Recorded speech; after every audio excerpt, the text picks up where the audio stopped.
할렐루야. 여러분들 모두 반갑습니다. 어느덧 계절이 더 여름을 향해 다가가고 있는 것 같습니다. 점점 무더워지는 이 날씨, 또 코로나로 인해서 모든 것이 많이 변화되어졌고, 또 새로운 국면을 맞이해야만 하는 어떤 이런 시기에 여러분들의 영적 건강과 또 여러분들의 영적인 올바른 변화가 온전하게 여러분들의 신앙 안에서 이루어질 수 있길 간절히 소망합니다. 교회 소식 전해드리도록 하겠습니다. 7월 달이 되어지면 아마도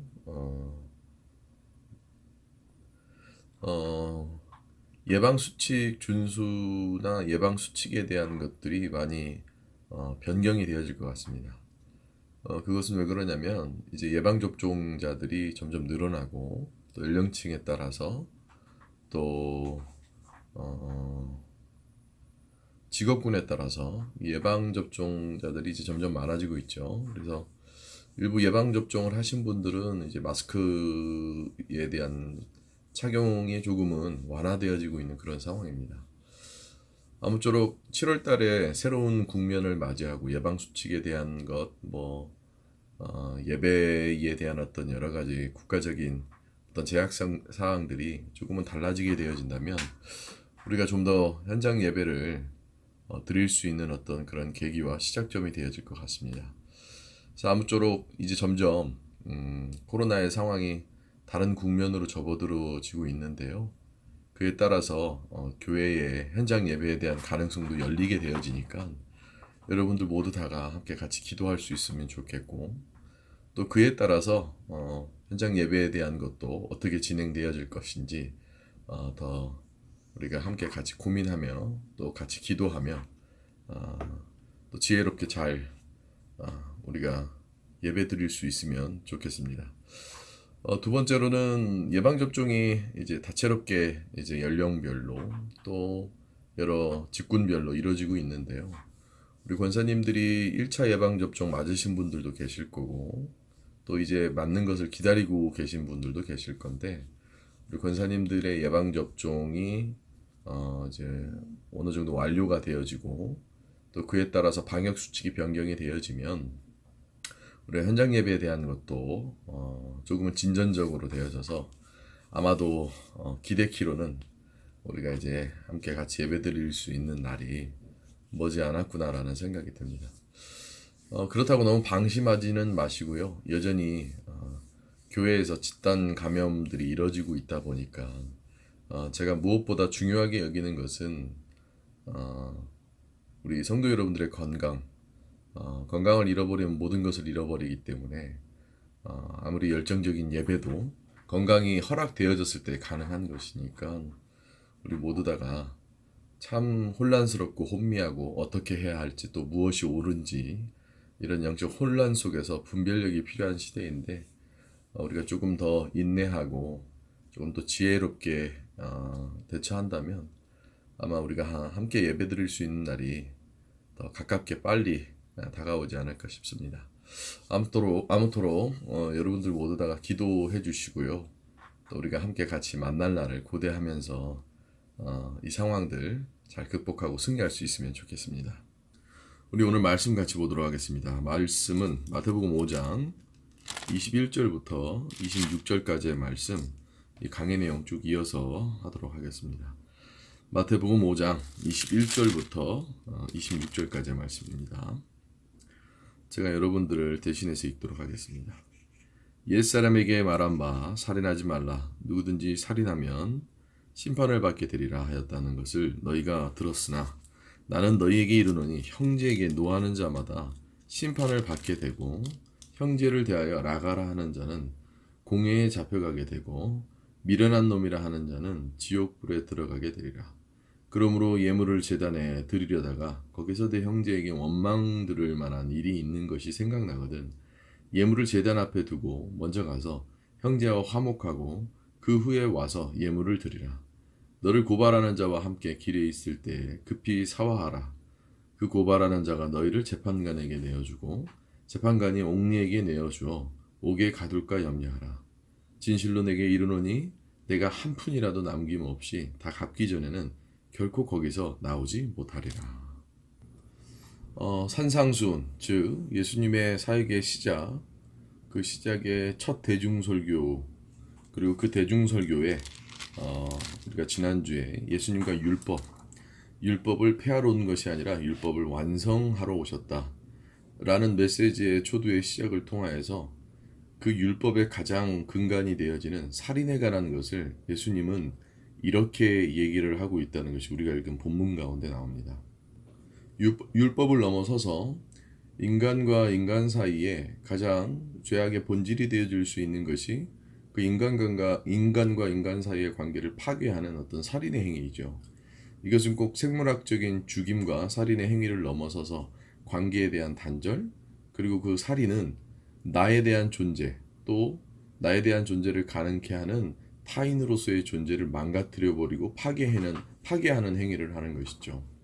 그러니까 유일하게 생성하고 창조하고 파괴할 수 있는 것은 하나님의 권한인데, 그 권한 가운데서 인간이 누군가를 죽인다라는 것은 내 의지적인 것, 그러니까 이기심 혹은 질투심, 내 욕심, 이런 죄에 대한 모든 본질이 되어지는 것에 대한 결과물, 그것은 곧 살인으로 이루어지고 있는 것을 얘기하고 있죠.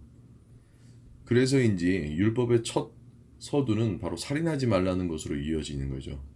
다시 한번 상황을 정리하자면 예수님의 첫 대중 설교가 중요한 메시지를 담고 있는데, 팔복에 관한 설교, 그리고 그 팔복과 동시에 소금과 빛, 그리고 예수님이 율법에 대한 것을 설파하시기 이전에 나는 율법을 폐하러 온 것이 아니다, 율법을 완성하러 오신 것이다.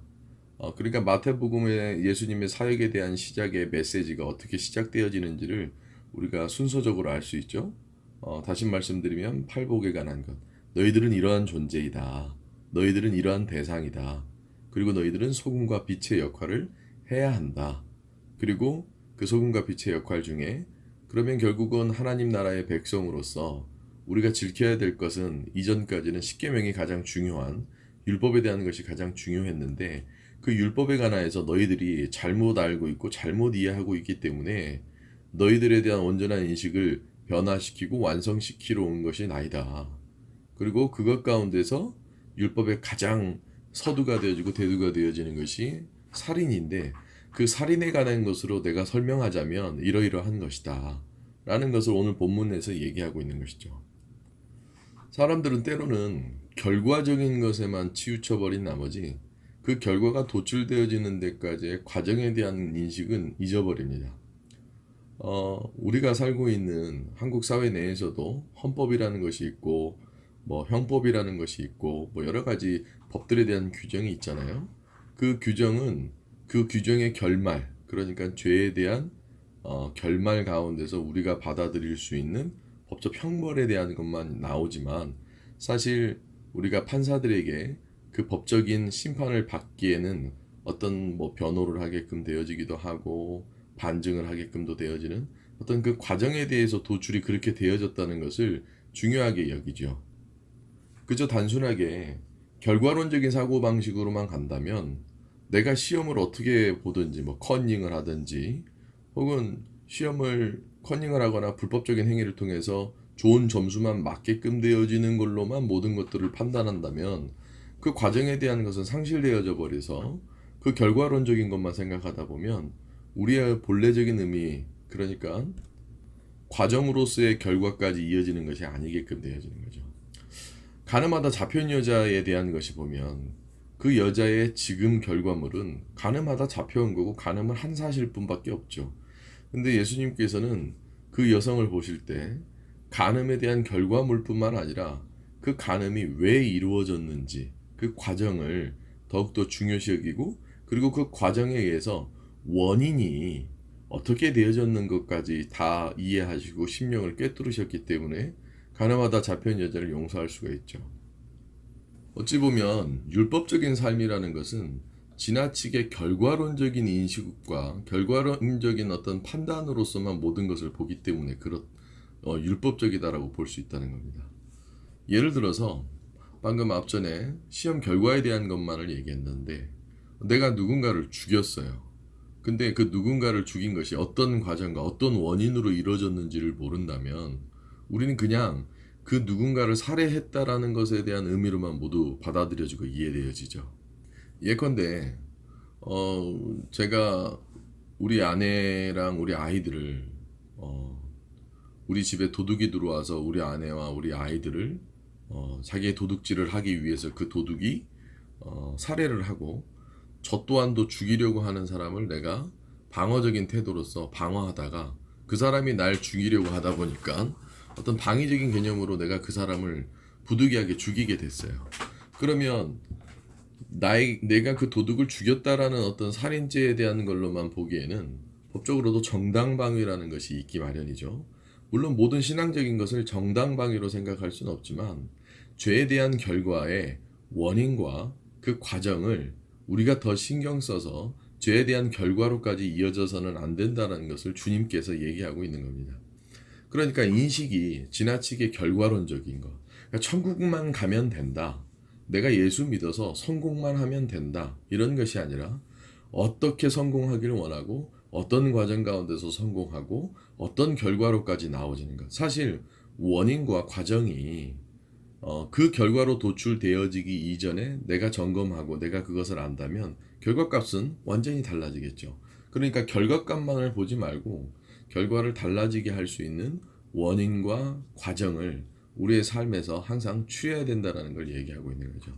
결과만 본다면 과정과 원인은 배제해버리고 결과론적인 삶을 살겠죠. 내가 어떻게 살았는지, 내가 어떤 마음을 먹고 살았는지, 내가 어떤 행동으로 살았는지를 중요하게 여기기보다는 그저 내가 돈을 많이 벌면 된다라는 그 결과론적인 값으로만 도출되어지고 내가 오래 살면 된다라는 어떤 장생에 대한 꿈으로만 장생에 대한 인식으로만 되어지면 그건 안 되겠죠. 왜냐하면 하나님은 우리의 모든 일거수일투족을 보고 계시기 때문에 오늘 본문 말씀에 대한 내용들에 대한 걸 보면 그 원인과 그 과정을 항상 너희들이 중요하게 여겨서 그 원인과 과정으로서의 결과까지 아름답게 되어지는 것을 율법에 대한 본래적인 기능, 율법에 대한 완성으로에 대한 모습까지 얘기하고 있는 겁니다.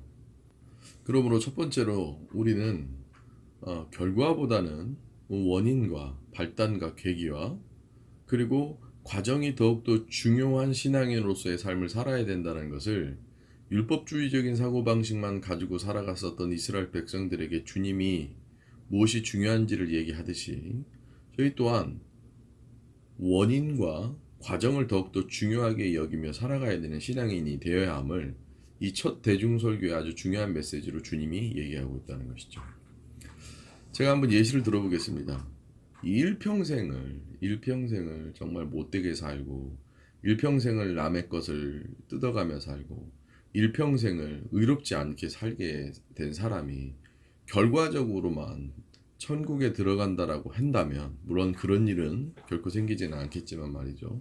그런 사람과 정말 일평생을 정말 남을 위해 희생하고 남을 위해서 도움을 주고 남을 위해 부단히 노력하다가 어떤 부지의 실수 때문에 내가 이 세상에서의 어떤 결과물로만 봤을 때 죄에 대한 완악함으로 이루어진다면 그것에 대한 것은 여러분들 어떻게 평가하겠습니까?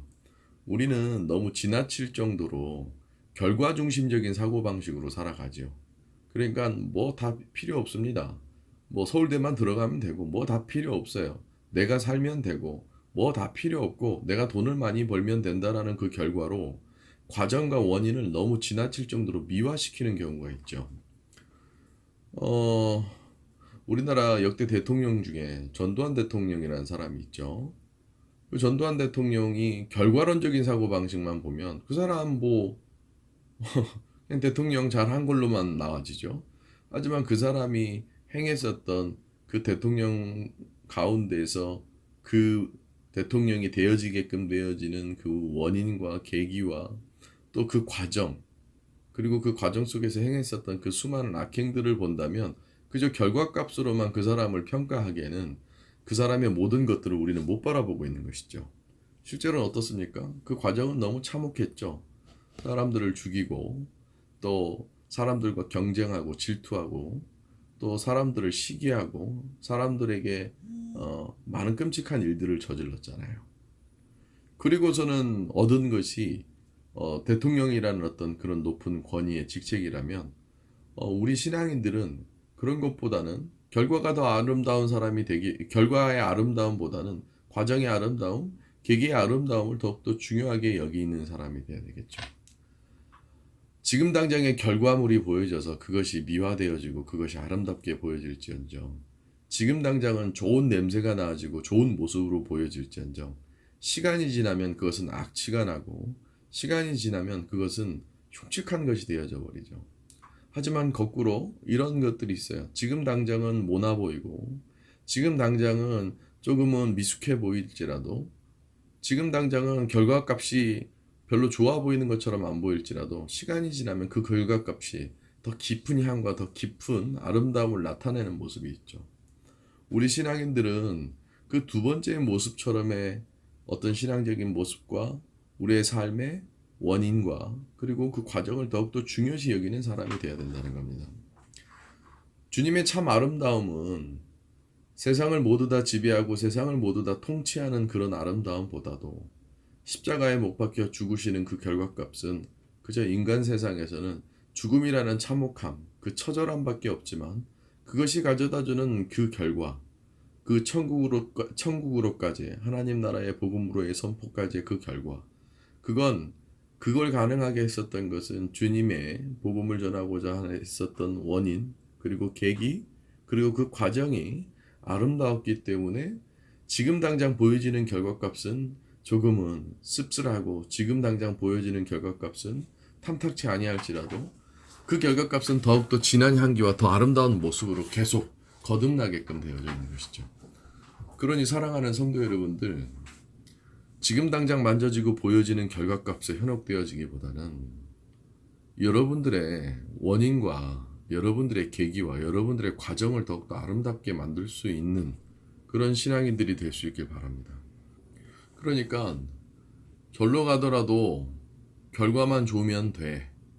뭐 이런 식에 대한 사고방식으로 살기보다는 항시 하나님께서 우리를 지켜보심에 우리는 무슨 일을 하든지 내가 어떤 것을 행하든지 간에 그것에 대한 계기, 그것에 대한 발단, 그리고 그 과정, 그것을 중요하게 여겨야 됨을 오늘 이 살인하지 말라라는 그 계명 아래 예수님이 설명해 주시고 예수님이 그것에 대해서 해석해 주는 모습이 바로 그런 거라는 겁니다.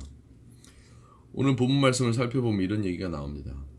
나는 너희에게 이르노니, 그러니까 21절에는 살인하지 말라는 말이 있지 않니?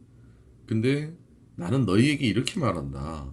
형제에게 노하는 자마다 심판을 받게 되고 형제에 대하여 나가라 하는 자는 공회에 잡혀가게 되고 미련한 놈이라 하는 자는 지옥불에 들어가게 되리라. 그러니까 살인에 대한 충동과 살인에 대한 원인에 대한 것을 만들지 말아라. 사실 우발적 살인을 제외하고 나서 누군가에 대한 증오적인 것, 누군가를 밉게 하고 살인의 결과까지 나오게끔 되어진 모든 발단의 원인은 누군가로부터의 미움, 누군가에 대한 미움에 대한 대상, 누군가에 대한 시기적인 모습이 있기 때문은 아니겠습니까?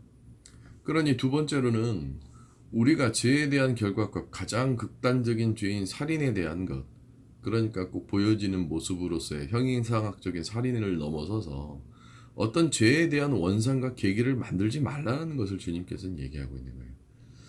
작은 불씨가 산을 홀라당 태워버리듯이 내가 오늘 그냥 내 지나친 감정 몰입과 내 지나친 감정에 대한 상함 때문에 그 감정의 상함을 뱉어내지 말라는 거예요.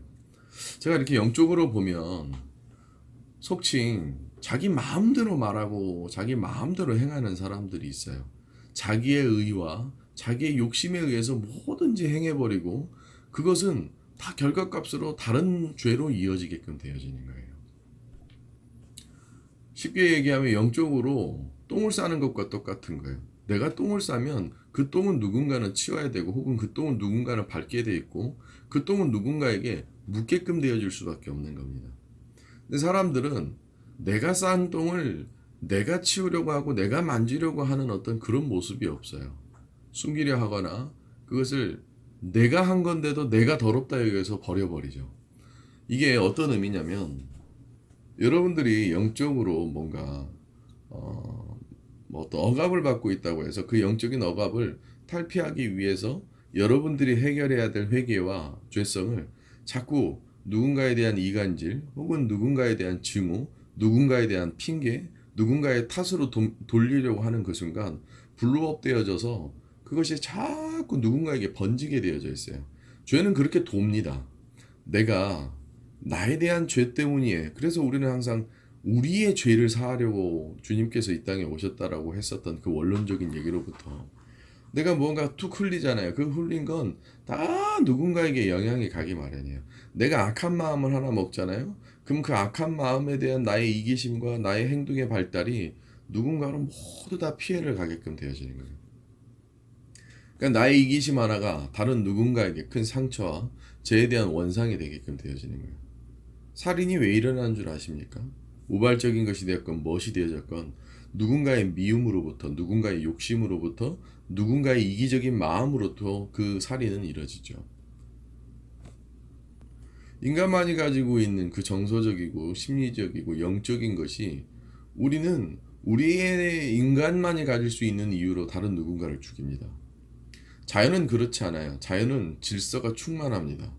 꽃이 꽃을 상하게 하지 않아요. 우리가 인위적으로 생태계의 어떤 변종들, 생태계의 어떤 먹이사슬 관계에서 우리 때문에 그것이 꼬여져 버릴 때 살인은 일어날지 몰라도 가만히 보면 자연의 질서는 과하지 않죠. 탐욕을 부리지 않아요. 절대 사자는 자기가 배부른 이상 먹잇감을 사냥하지 않습니다. 우리는 어떻죠? 돈에 대한 것만 보세요. 돈이 더 있어도 더 있고 싶고요. 나의 수명이 정해져 있는데도 더 살고 싶고요. 내가 이걸 갖고 싶어도 더 갖고 싶고, 더 갖고 싶고, 더 갖고 싶고. 그 하나님의 속성 안에 있는 무한한 그리고 영속성 있는 것에 대한 것을 자꾸 나의 이기심과 나의 어떤 욕심으로 그것을 자꾸 채우려고 하게끔 되어지죠. 그래서 우리는 죄가 발생되어질 수밖에 없는 원인을 제거해야 되는 거예요. 그 원인은 뭐냐? 나로부터 죄에 대한 것이 돌아가지 않게끔 해야 돼요. 특히 부모님들, 자녀들의 모습은 곧 여러분들의 모습이 되어지는 겁니다. 자녀들이 뭘 보고 배우겠습니까? 자녀들이 무엇으로 영향을 느끼겠습니까? 나는 똑바로 살았는데 자녀들이 뭐 나는 온전하게 행하고 온전하게 생각하고 온전하게 판단했는데 자녀들이 나와는 다르게 그렇게 마음 먹는다고요? 설령 그렇다 칩시다. 자녀들은 또 누군가를 보고 느끼고 누군가에게 영향을 받은 것 아니겠습니까? 그러니 여러분들은 무엇이 되어졌든지 간에 선한 영향력을 끼쳐야 돼요. 그러니까 되도록이면 사람과 사람들끼리 만났을 때 욕하지 마세요. 비판은 할지언정 내가 가지고 있는 그 사람에 대한 어떤 죄성이 드러나게끔 하고 그 죄성을 흘리게끔 하면 안 된다는 거예요. 오로지 나의 죄에 대한 사함과 나의 죄에 대한 해결은 주님을 통하여서 우리가 회개했을 때만 이루어지는 것이지. 그러니까 쉽게 얘기해서 자꾸 나의 완악함과 나의 욕심과 나의 이기심을 다른 누군가에게 자꾸 묻히려고 하지 마세요. 차라리 내 실수겠거니 내 잘못이겠거니 하는 것이 더욱더 번지지 않아 큰 영적인 문제로 그 결과값이 살인으로까지 이뤄지는 것이 아니라 자꾸 파괴하고자 하는 어떤 그런 마음으로 인생을 살아서는 안 된다는 겁니다. 이렇게 목회를 하다 보면 정말 이기적인 모습을 많이 봐요. 하나님을 위한다랍시고 하지만 사실은 하나님을 위한 것이 아니라 자기 자신을 위하고자 할 것들이 너무 많죠. 저도 그런 유혹들을 많이 받습니다. 그럴 때마다 그것이 죄에 대한 원상이 되어져서 누군가를 파괴하거나 누군가를 갈시하거나 누군가를 죄로 물들게끔 해서는 안 된다는 겁니다. 그러니까 주님은 죄에 대한 결과값만을 생각하는 것이 아니라 그런 죄에 대한 결과값이 나올 수밖에 없는 원인과 계기를 만들지 말아라. 그러니까 네가 오늘 본문 말씀 보면 라가라고 하는데 라가는 멍청이 뭐 이런 걸 얘기하는 건데 라가라고 부르면 그 멍청이라고 부름을 당한 애가 그것으로 인해서 더 내가 그 사람에 대한 함부로 평가되는 어떤 평가와 나의 비난이 그 사람으로 하여금 죄에 대한 것에 발단을 만들 수밖에 없다는 걸 얘기하고 있는 것이죠. 그러니 사랑하는 성도 여러분들, 누가 죄를 진 것에 대해서 손가락질 하기보다는 죄에 대한 원상을 만들지 마세요. 그래서 항상 마귀에게 틈을 주지 말라고 하잖아요. 근데 여러분들은 틈을 안 주는 것처럼 보이지만 그 틈은 다 누가 만든 겁니까? 여러분들 스스로가 마귀에게 올무잡히고 여러분들이 틈을 주는 거예요. 무엇 때문에? 순간적으로 생겨지는 나의 이기심, 나의 욕심, 나의 질투, 나의 판단, 나의 교만, 나의 행동, 그런 것들이 결국은 돌고 돌아 내가 결과값으로 올 수 있는 죄에 대한 발단이 되어지는 거예요. 가만히 깊이 있게끔 보면 여러분들의 가족 중에 누가 하나 죄를 지었다 쳐봅시다. 그 죄가 그 사람의 탓과 그 사람의 미움도 있겠지만 내가 원인이 되지는 않겠습니까?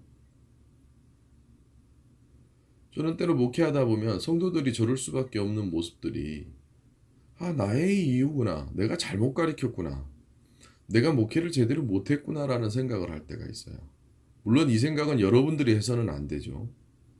여러분들은 내가 잘못 배웠구나. 내가 잘못 느꼈구나. 내가 잘못 깨달았구나라는 걸 생각해야 되겠죠.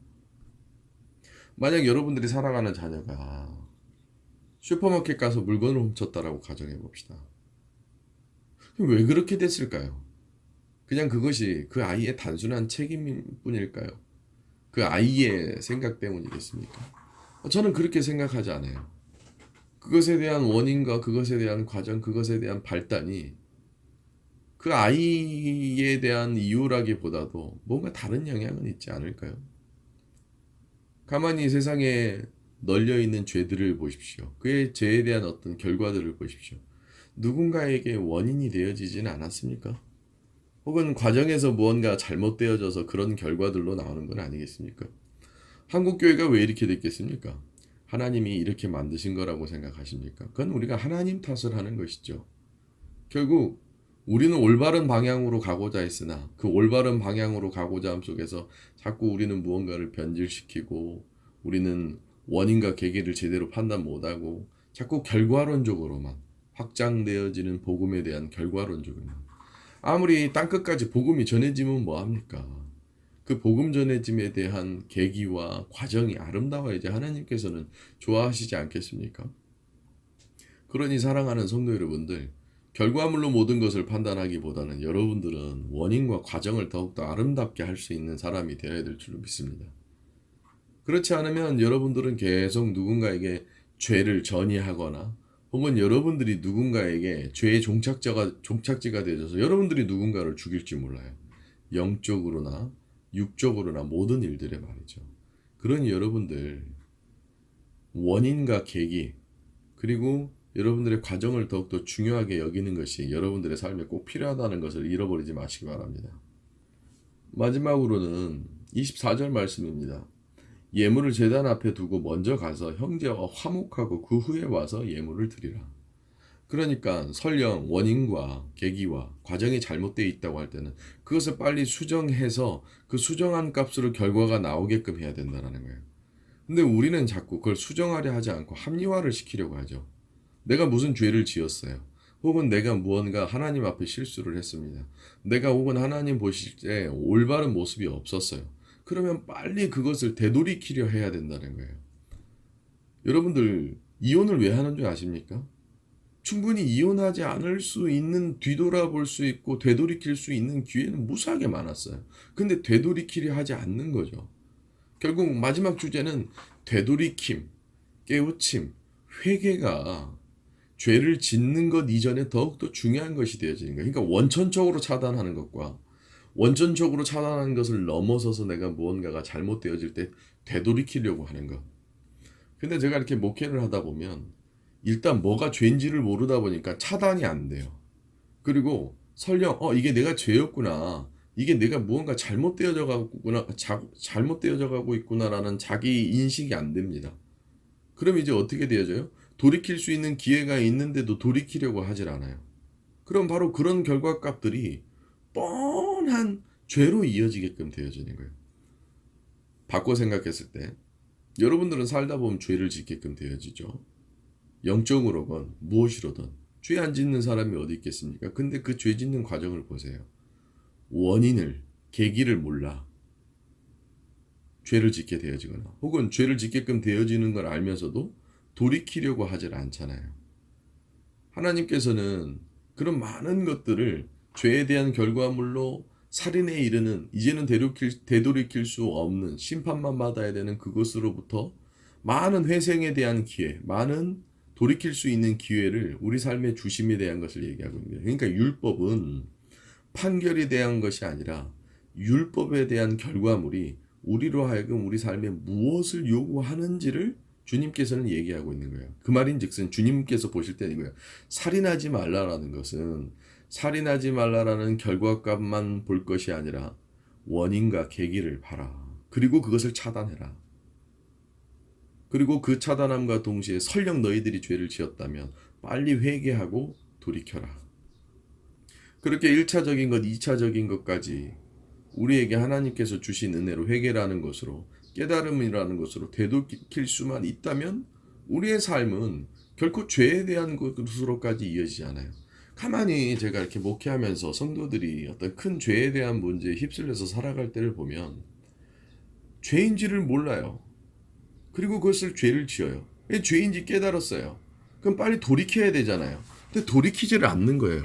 그리고선 죄에 대한 삭수로 자꾸 사망에 이르르는 거예요. 여기서 말하는 건 육신에 대한 사망뿐만이 아니라 영적인 사망뿐만이 아니라 뭔가 삶이 계속 완악해지고 꼬이는 거예요.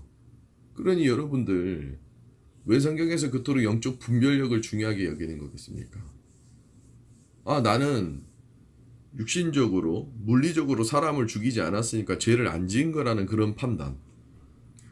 그런 판단 이전에 이제 후속으로 나올 많은 것들, 간음에 대한 것도 그런데 꼭 그것이 형이상학적인 것이 아니라 비형이상학적인 것일지라도 영적인 것이나 육적인 것이 모든 것이 되어질지라도 우리는 그 원인과 계기부터 없애야 되는 거죠. 에덴 동산에서 첫 원죄가 이루어지죠. 아예 여러분들 한번 생각해보세요. 아예 선악과 있는 쪽으로 안 가면 되는 겁니다. 근데 그 선악과의 유혹을 아예 주님이 동산 중앙에 있는 선악과는 쳐다도 보지 말고 먹지도 말라고 했는데도 우리는 자꾸 가죠. 그리고 그거에 휩쓸려요. 그럼 빨리 선악과를 따먹고 주님 앞에 회개하면 되는데 회개하지 않고 핑계를 대죠. 신앙생활을 하면 할수록 되게 웃긴 게 뭔 줄 아십니까? 신앙생활을 처음 할 때는 회개가 가장 중요한 것이라고 알아요. 근데 여러분들 한번 곰곰이 생각해 보세요. 최근에 여러분들 회개하신 적이 있습니까? 제 주변에 우리 교회 성도들을 포함해서 이렇게 가만히 보면요. 회개를 안 해요. 회개를 안 해요. 다 자기 자신은 다 합리화하고 잘했고 모든 것에 대한 것이 자기의 이유로 타당하다라고 생각을 하고 그렇게 주장을 해요. 정말 끔찍할 정도로 잘못했고 뉘우치고 이건 내가 미흡했던 것 같아 라고 생각하며 하나님 앞에 깨닫는 사람을 전 요 근래 본 적이 없습니다. 다 자기 나름대로는 이유가 있어요. 난 이래서 이랬고 난 저래서 저랬고 그게 마치 선악과 앞에서 아담과 하와가 서로에 대한 탓을 하며 죄에 대한 것으로 영원히 이제 그 하나님의 영역에 들어올 수 없이 쫓겨나 버린 것과 같이 바로 그런 것 아니겠습니까? 내가 먼저 그것을 알고 깨우친다면 거기까지 다다르지 않을 거잖아요. 육신에 대한 사망으로까지 이뤄지지 않았다 해서 내가 죄를 안 짓고 살아가는 거라고 생각합니까? 하나님을 믿는 사람들에게 죄 지음은 이런 보이지 않는 많은 깊은 영적인 문제로까지 우리의 삶에 깊숙이 관여되어지고 있다는 것을 잃어버려서는 안 된다는 겁니다. 사랑하는 성도 여러분들, 살인하지 말라고 합니다. 그런데 그 이전에 살인할 건덕지를 만들지 말아야죠. 그리고 살인할 건덕지를 혹은 그 결과값으로 다가갈 수밖에 없다는 걸 깨우쳤다면 빨리 되돌이켜야죠. 아예 선악과를 쳐다도 보지 말았어야죠. 아예 선악과 쪽으로는 가지도 말았어야죠. 그 어쩔 수 없이 갖다 칩시다. 그러면 어쩔 수 없이 그걸 먹었다 칩시다. 그럼 빨리 하나님 앞에 회개해야죠. 그렇지 못할 때 결과값은 살인함으로 이루어지게끔 되어지는 것이죠. 사랑하는 성도 여러분들, 하나님께서는 늘상 우리의 삶을 지켜보시는데 우리가 어떤 일들을 할 때 그 계기와 그 원인, 그것에 아주 깊숙한 것까지 바라보시고 그 과정을 보시는 거예요. 무엇이 죄라고 생각하십니까?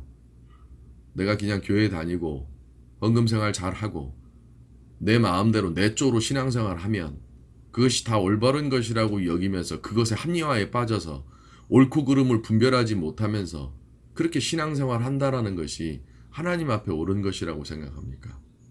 그 이전에 오늘 본문 말씀에 있는 것처럼 화목하고 와야 되고 원망할 만한 것이 있는 것이 생각나거든 화목하고 오라고 하고, 그리고 오히려 죄에 대한 원인을 제공하지 말라고 얘기하잖아요. 여러분들은 누군가에게 죄에 대한 원인을 제공하고 있지는 않습니까? 사랑하는 성도 여러분들, 우리의 신앙을 너무 지나치게 결과론적인 생각으로만 하지 마시기 바랍니다. 오히려 그 계기와 원인을 다시 한번 살펴보는 것은 어떻겠습니까?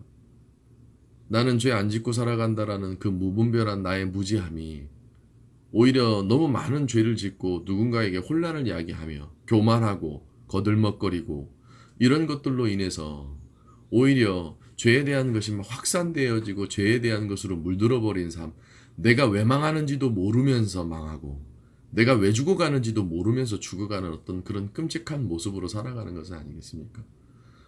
나는 사람 죽이지 않았어. 그러면 내가 죄가 없습니까? 오히려 그런 사실적인 판단의 여부 때문에 내 신앙생활은 더 뒤죽박죽 꼬여져 버려서 아주 악취가 나는 신앙인으로 살아가고 있지는 않습니까? 사랑하는 성도 여러분들, 하나님께서는 늘 여러분들이 무엇을 하고자 하든지 그 안에 담겨져 있는 진짜 의도와 진짜 계기와 진짜 원인이 무엇인지를 하나님은 보고 계시다라는 거예요. 여러분들 절대 주의 이름을 팔아 여러분들에게 영광 돌릴 미련한 짓을 하지 마시기 바랍니다. 여러분들 스스로가 오늘 본문 말씀에 빗대어 봤을 때 정말 원인과 과정과 결과까지 아름다울 수 있는 여러분들 되길 바랍니다. 사랑하는 성도 여러분들, 여러분들 모두가 하나님 앞에 진정 모든 일들에 있어서 그저 결과값이 아닌 원인과 과정까지 아름다울 수 있는 귀한 성도 여러분들이 되길 간절히 소망합니다. 기도하겠습니다. 하나님, 우리는 이 세상에 살아가며 늘 내가 원하는 결과값으로 살인을 했냐 안 했느냐에 대한 어떤 보여지는 모습으로만 인생을 살기 바빴으나 이제는 나의 모든 일들의 원인과 그 계기 그리고 그 과정이 더욱더 아름다워야 함을 잃어버리지 않게 하여 주시옵소서. 스스로 뉘우치며 깨달으며 뒤돌이킬 수 있는 사람들 되게 하여 주시옵시고, 죄로 물들어감 속에서도 그 물들어버리는 죄로부터 빨리 헤어져 나올 수 있도록 허락하여 주시옵시고, 아버지, 진흙탕에 빠져 내 발이 점점 깊숙이 들어가서 헤어져 나오지 못할 정도로 들어가고 있는 그 과정을 아버지 빨리 뉘우치며 깨달을 수 있는 귀한 자들에게 허락하여 주시옵소서. 주님께서 살인하지 말라라는 그 첫째 계명을 완성시키고자 하는 이 말씀을 전하실 때에 우리는 그저 결과값으로만 인생을 살아가는 것이 아니라 그 원인이 무엇인지 혹은 그 계기가 무엇인지 또 그 과정은 어떠했는지를 늘상 생각하며 모든 원인이 아름답고 모든 계기가 아름답고 또 모든 과정이 아름다울 수 있는 귀한 풍년교회 성도들이 되게 허락하여 주시옵소서. 아버지여, 내가 죄를 안 짓는 것도 중요하겠지만 다른 누군가의 죄의 원인이 되지 않게 하여 주시옵시고, 특별히 자녀들에게 혹은 특별히 같이 신앙생활하는 성도들에게 혹은 같은 형제들에게 아버지 완악함에 대한 시작이 되지 않게 하여 주시옵시고 은혜의 통로가 되게 하여 주시옵소서. 죄의 통로보다는 은혜의 통로가 되게 하여 주셔서 아버지 앞에 온전한 성도들이 되게 허락하여 주시옵소서. 살아계신 예수님의 이름으로 기도드립니다.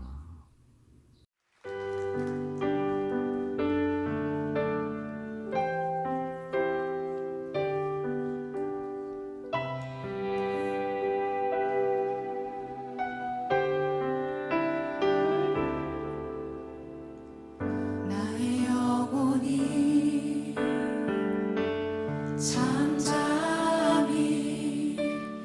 하나님만 바라며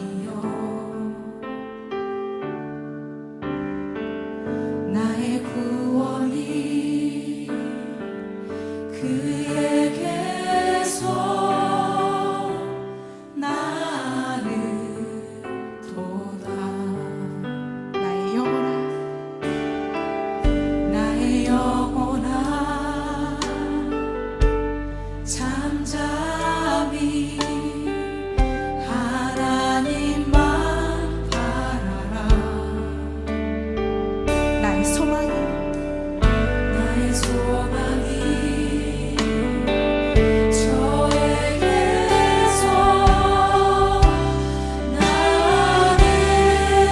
나는도다.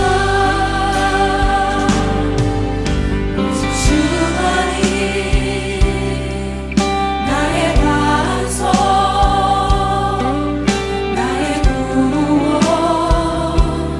구원이시니.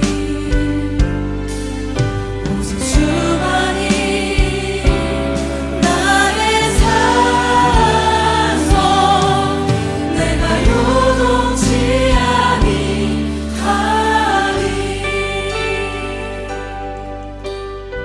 나의 영혼이 간절히